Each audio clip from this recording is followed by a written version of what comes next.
If you like what you watch, then don't forget to follow us on Facebook and Twitter for the latest updates on The More Show. Remember to subscribe to our YouTube channel for new weekly television and radio shows.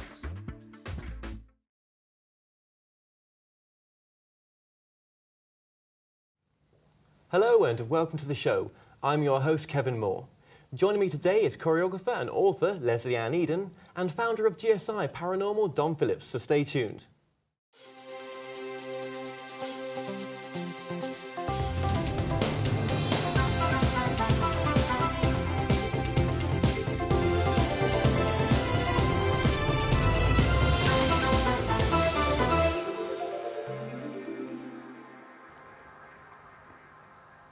My first guest is Lesley Ann Eden.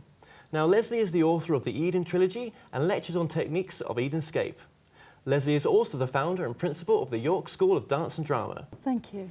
Now, Lesley, you're a dance teacher and a performing arts lecturer as well. Yes.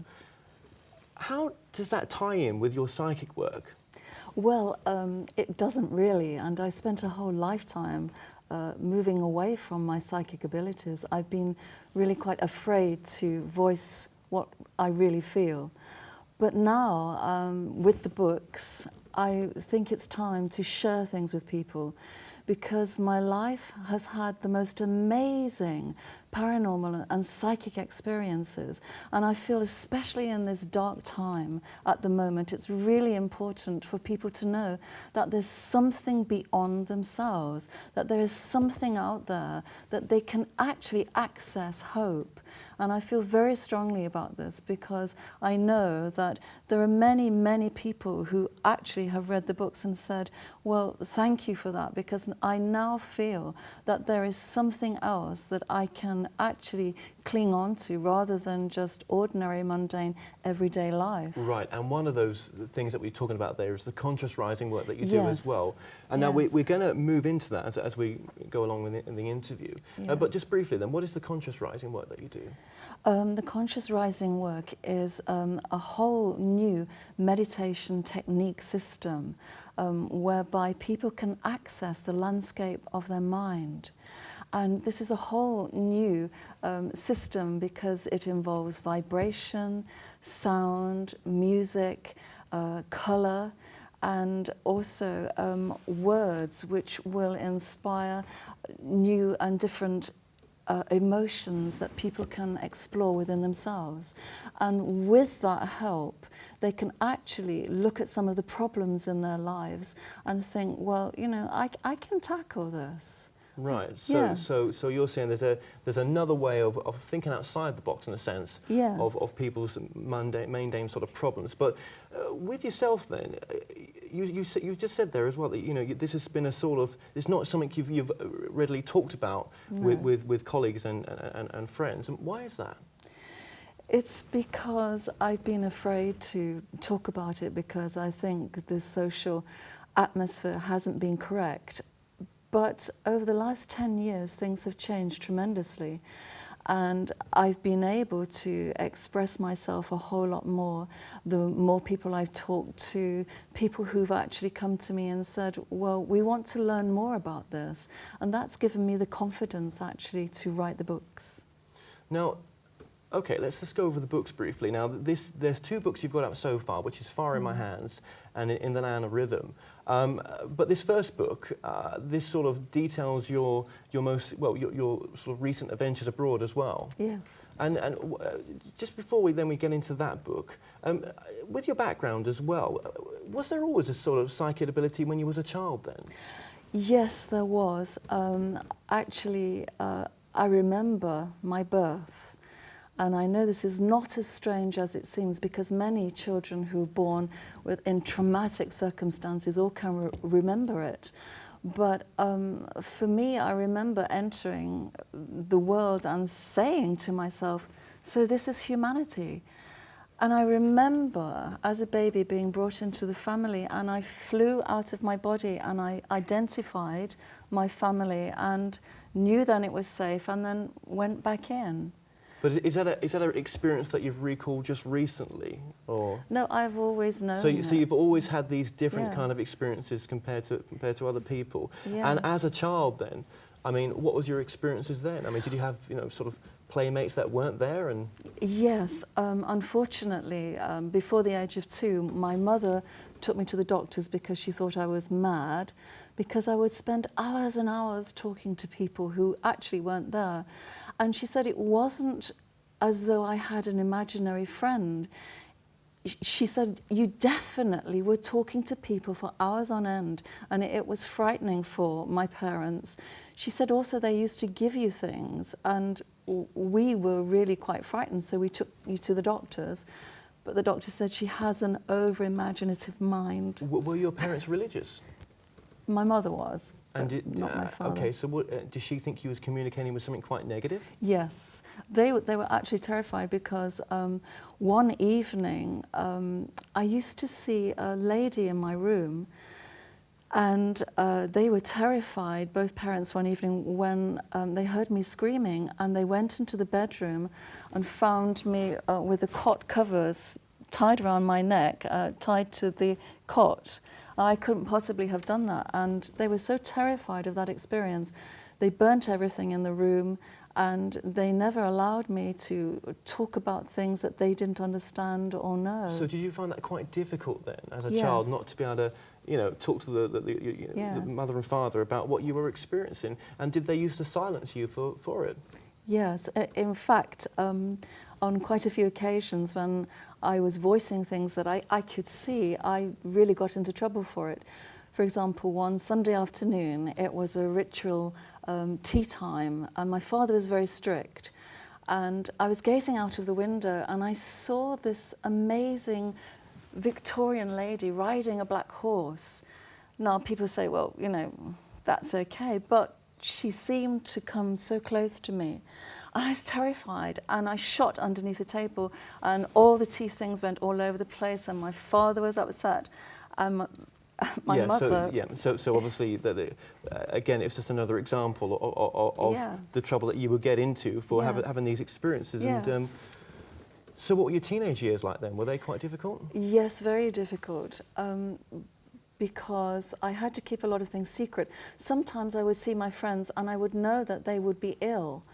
I would know that they would be run over. I'd know that things would happen to them and I couldn't say. And it was very disturbing. I also knew when my grandfather was dead, and I couldn't tell anybody, but I went to the house and I found my great-grandmother crying, and I looked at him and I just knew that he was dead, and I didn't know what to do. I was 9 years old. So I ran to the shop. I just said, my grandfather's dead. And the man just looked at me and thought I was lying. So you then, as you've said before, made a conscious decision not to Yes. ever take it public, too much. Yes. And then, as things happen, you married and have kids. But when you were sort of married, were you tempted to sort of use your abilities as a healer? Because you're a healer as well, aren't you? Yes. I think the whole question of healing is very difficult because people misunderstand what it is to heal. And when you are a healer, you have huge responsibilities to yourself, to your family, and to the person that you're healing. And it's a very complex matter because sometimes, even though the person wants to be healed, it's a question of karma. A person also has to give themselves the opportunity to want to be healed. They have to give themselves permission, and sometimes this doesn't happen either.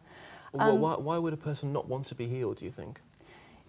Because sometimes people hide behind their illness for reasons best known to themselves. I don't wish that to sound awful, but it's true. Right. And when did you first sort of realise that you had this healing experience? I mean, what was? I mean, have you healed? Can you heal cancer? Can you heal bad, I have arthritis? I have healed cancer. I don't know about arthritis. Mostly my work is with children, and I'm sent cases of children. One in particular, She was a very young girl. She was 15 years old and she was dying. No one could help her.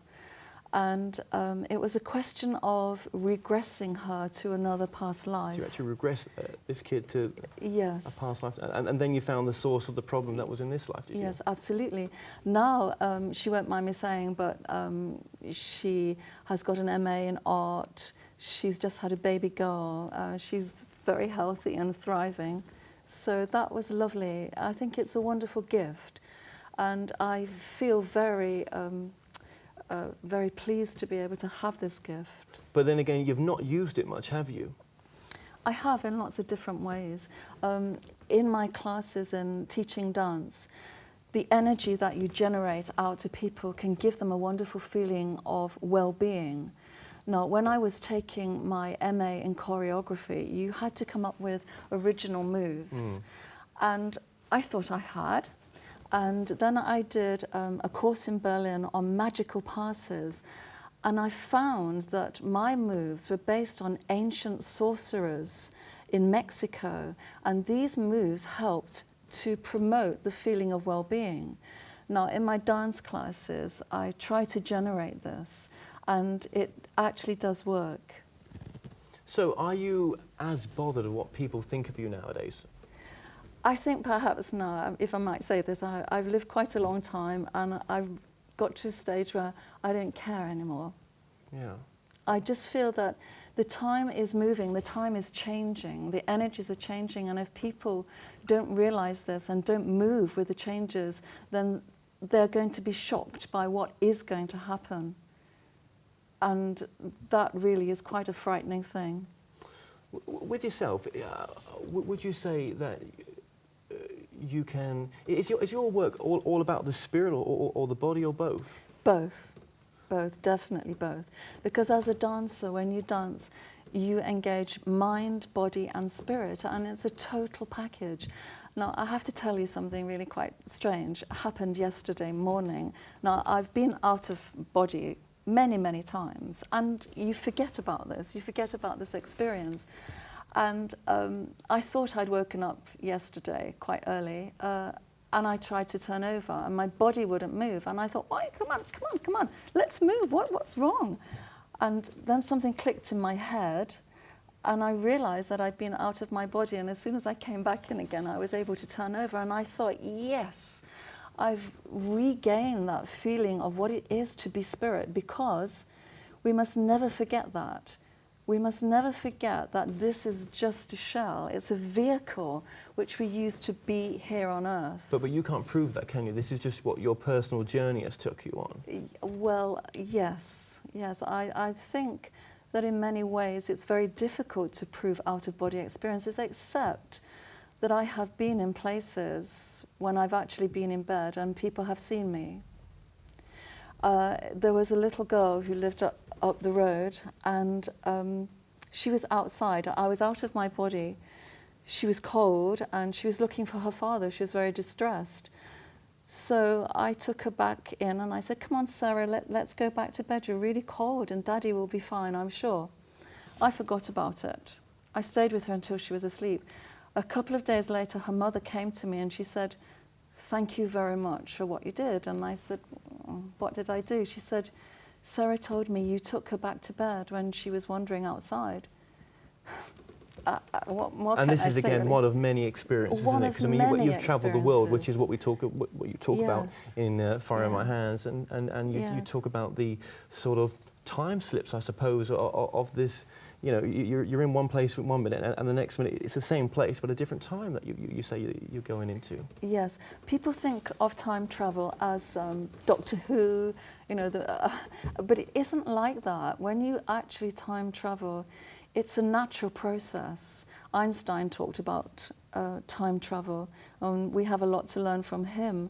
But in fact, when it happens, it's something inside you that takes you somewhere else. Okay. Well, we'll get more into this after the break. Okay. And of course, your other book, In the Land of Rhythm. So stay tuned, and after the break, I'll continue to talk to Lesley about consciousness.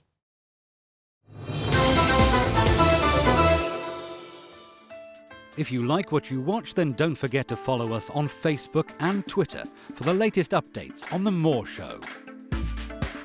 Remember to subscribe to our YouTube channel for new weekly television and radio shows.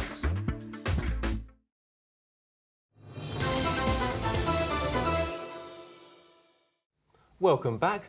I'm still currently joined by author Lesley Ann Eden. Now, Lesley, one question I wanted to ask you before the break as well is, with these books, and there's a third one coming just after December, why have you based the books around your travel? I mean, why not just, you know, make them so intensely about your gift?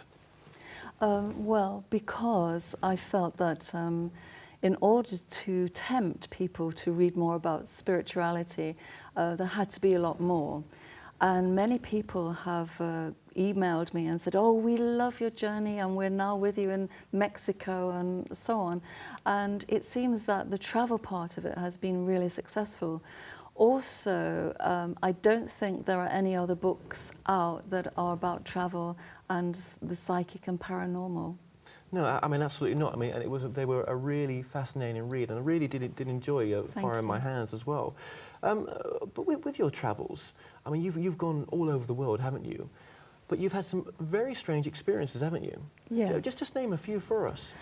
Well, one of the strangest experiences was when I went through the rainforest in Guatemala, and I have to say I'm really terrified of insects, and I really can't stand the dark, and it was pitch black, and I was terrified, and I didn't realize at the time that I actually needed a hip replacement, so I was in a lot of pain. And we had to climb to the very top of the highest temple in Tikal. And I did this, and all the time I needed that strength because otherwise I wouldn't have been able to do it. And I reached the top of the temple, and it was like a Christmas Eve where there was this fantastic atmosphere. And then we watched altogether people from many different nationalities watched the dawn rise over the jungle, and it wasn't yellow, it wasn't pink, but it was an electric blue that shot across the jungle.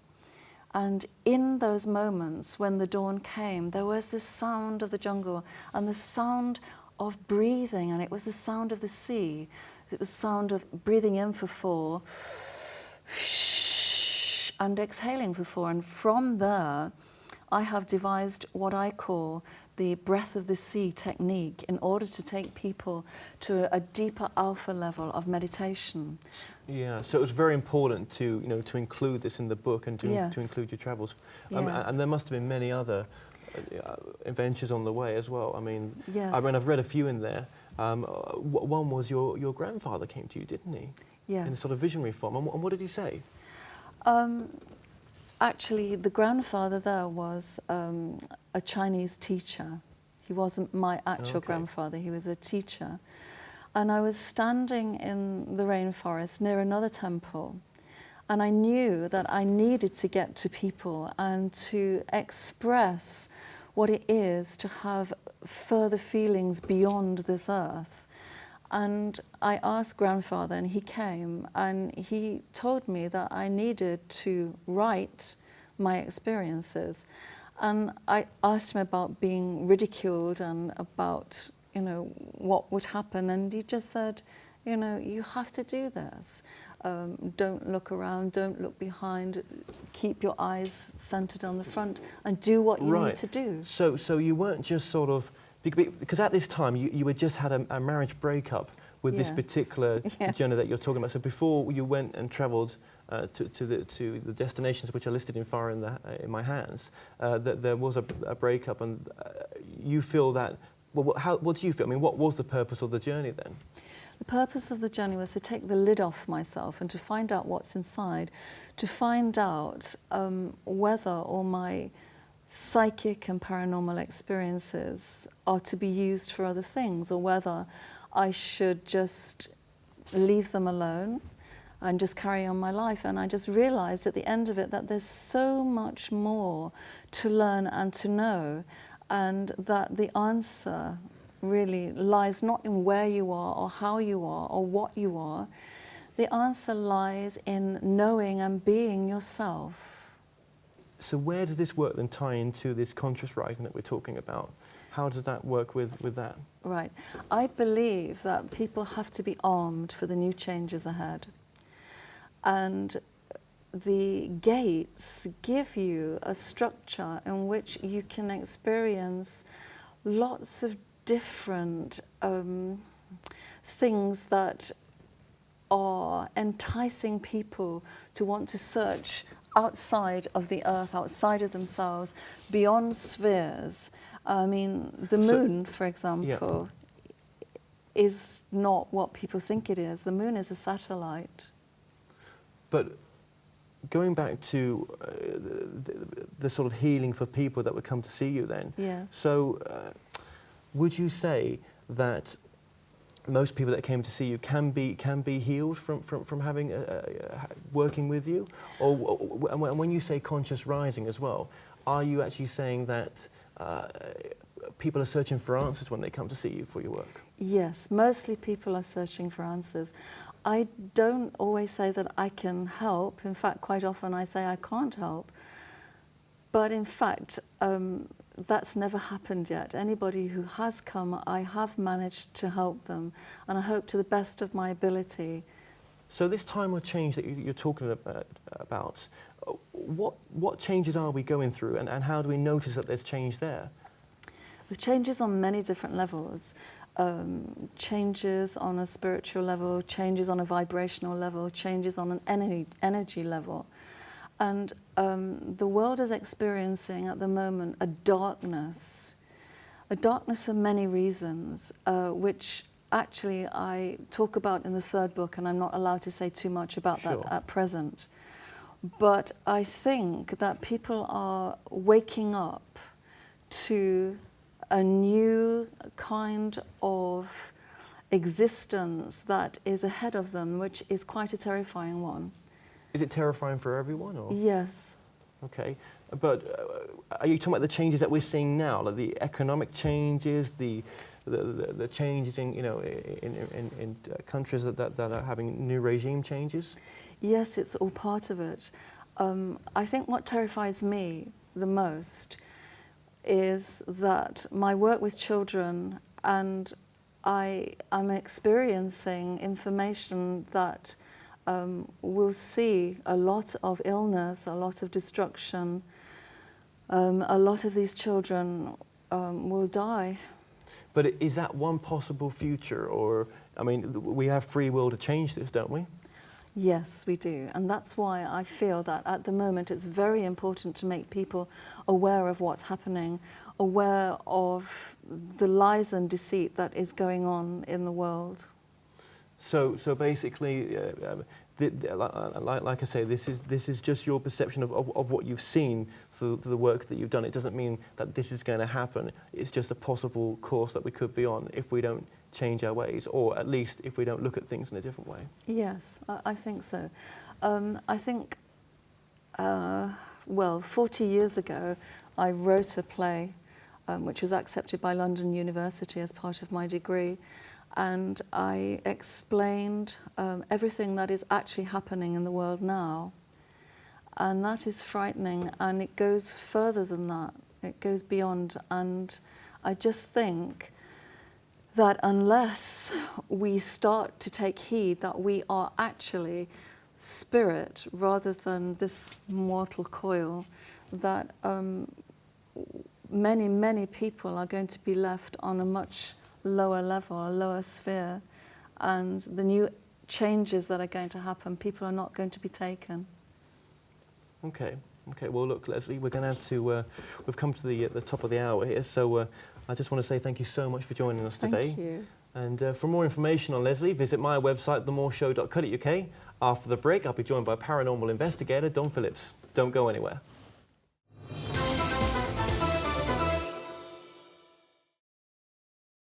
Visit themoreshow.co.uk/shop to purchase products and services from your favourite past guests. If you're new to this site, you can also catch up on the previous television and radio shows through YouTube and the More Show website.